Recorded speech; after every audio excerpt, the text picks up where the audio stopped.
ಎಲ್ರಿಗೂ ನಮಸ್ಕಾರ. ನಾನು ಈ ವಿಡಿಯೋ ತಂದಿರೋ ಉದ್ದೇಶ ಏನಂದರೆ ಅಮರನಾಥ್ ಯಾತ್ರೆ ಬಗ್ಗೆ ನಿಮ್ಮ ಹತ್ರ ಹಂಚ್ಕೊಳ್ಳಿಕ್ಕೆ. ಈ ಒಂದು ಅಮರನಾಥ್ ಯಾತ್ರೆ ನಾನು 2023 ಆಗಸ್ಟಲ್ಲಿ ಮಾಡಿದ್ದೆ. ಕಾರಣಾಂತರಗಳಿಂದ ಆಲ್ಮೋಸ್ಟ್ 1 ವರ್ಷ ಆಯಿತು ನನ್ನ ಈ ಒಂದು ಪಯಣದ ವಿಡಿಯೋ ಹಾಕೋಕ್ಕಾಗಲಿಲ್ಲ. ಸೊ ಇವಾಗ ಒಂದು ರೈಟ್ ಟೈಮ್ ಅಂತ ನಾನು ನಿಮ್ಮ ಮುಂದೆ ಬಂದಿದ್ದೀನಿ. ಈ ಒಂದು ಅಮರನಾಥ್ ಯಾತ್ರೆ ಪ್ರತಿಯೊಬ್ಬರೂ ತಮ್ಮ ಜೀವನದಲ್ಲಿ ಮಾಡ್ತಕ್ಕಂಥ ಒಂದು ತುಂಬ ಪುಣ್ಯವಾದ, ಪವಿತ್ರವಾದ ಮತ್ತು ಅಷ್ಟೇ ನಿಸರ್ಗದ ಸೌಂದರ್ಯವನ್ನು ಹೊಂದಿರತಕ್ಕಂಥ ಒಂದು ಜಾಗ ಇದು ಅಮರನಾಥ್ ಯಾತ್ರೆ.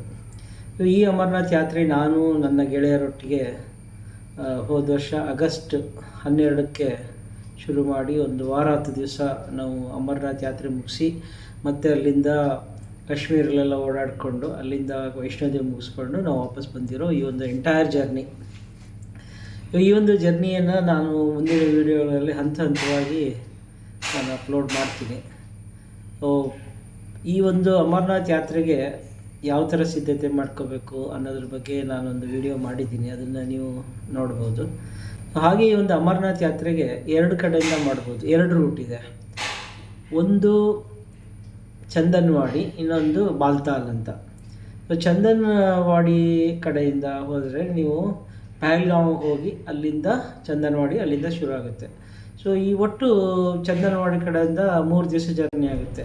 ಸೊ ಮೊದಲನೇ ದಿವಸ ನಾವು ಶೇಷನಾಗಲ್ಲಿ ಹಾಲ್ಟ್ ಮಾಡ್ತೀವಿ, 2ನೇದು ಪಂಚತರಣಿ, 3ನೇ ದಿವಸ ನಾವು ಬಾಲ್ತಾಲ್ಗೆ ಹೋಗಿ ಇಳಿತೀವಿ. ಸೊ ಇದು ಒಟ್ಟಾರೆ 48ರಿಂದ 50 ಕಿಲೋಮೀಟ್ರ್ ದೂರ ಒಂದು ಜರ್ನಿ ಇದೆ.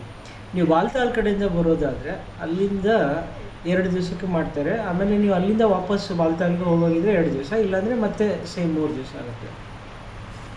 ಈ ಒಂದು ಅಮರನಾಥ್ ಯಾತ್ರೆಗೆ ನೀವು ಬೇರೆ ಬೇರೆ ಮೋಡ್ ಆಫ್ ಟ್ರಾನ್ಸ್ಪೋರ್ಟಿಂದ ಹೋಗ್ಬೋದು. ಒಂದು, ನೀವು ಕಾಲ್ನಡಿಗೆಯಿಂದ ಟ್ರೆಕ್ಕಿಂಗ್ ಮಾಡ್ಕೊಂಡು ಹೋಗ್ಬೋದು. 2ನೇದಾಗಿ ಕುದುರೆ ಸವಾರಿ ಮಾಡ್ಬೋದು. 3ನೇದಾಗಿ ಡೋಲಿಯಲ್ಲಿ ಹೋಗ್ಬೋದು. 4ನೇದಾಗಿ ಹೆಲಿಕಾಪ್ಟ್ರಲ್ಲಿ ಹೋಗ್ಬೋದು. ನಾವು ಆರಿಸ್ಕೊಂಡಿರೋದು ಟ್ರೆಕ್ಕಿಂಗ್. ಬಟ್ ನಾನು ಸಜೆಸ್ಟ್ ಮಾಡೋದು, ಎಲ್ಲಿವರೆಗೂ ನೀವು ಫಿಸಿಕಲಾಗಿ ಫಿಟ್ ಅಂತ ನಿಮ್ಗೆ ಅನಿಸುತ್ತೋ, ಆಮೇಲೆ ನಿಮಗೆ ಒಂದು ಪ್ರಕೃತಿಯ ಒಂದೊಂದು ಹೆಜ್ಜೆ ಹೆಜ್ಜೆನೂ ನೀವು ಸೌಂದರ್ಯವನ್ನು ಸವಿಬೇಕು ಅಂದರೆ ಟ್ರೆಕ್ಕಿಂಗ್ ಮಾಡೋದು ಭಾಳ ಉತ್ತಮ.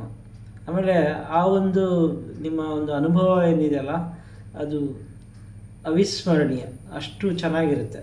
ಸೊ ಹಾಗಾಗಿ ನಾನು ರೆಕಮೆಂಡ್ ಮಾಡೋದು ಚಂದನ್ವಾಡಿ ಕಡೆಯಿಂದ ಹೋಗಿ ಬಾಲ್ತಾಲ್ ಇಳಿಯುವಂಥದ್ದು ತುಂಬ ಒಳ್ಳೆ ಟ್ರೆಕ್ ಪ್ಲಸ್ ಒಳ್ಳೆ ಅನುಭವ ಸಿಗುತ್ತೆ.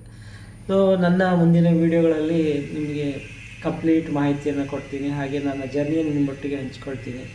ಸೊ ನೀವು ಅದನ್ನು ಎಂಜಾಯ್ ಮಾಡ್ತೀರಾ ಅಂದ್ಕೊಂಡಿದ್ದೀನಿ. ನಮಸ್ಕಾರ.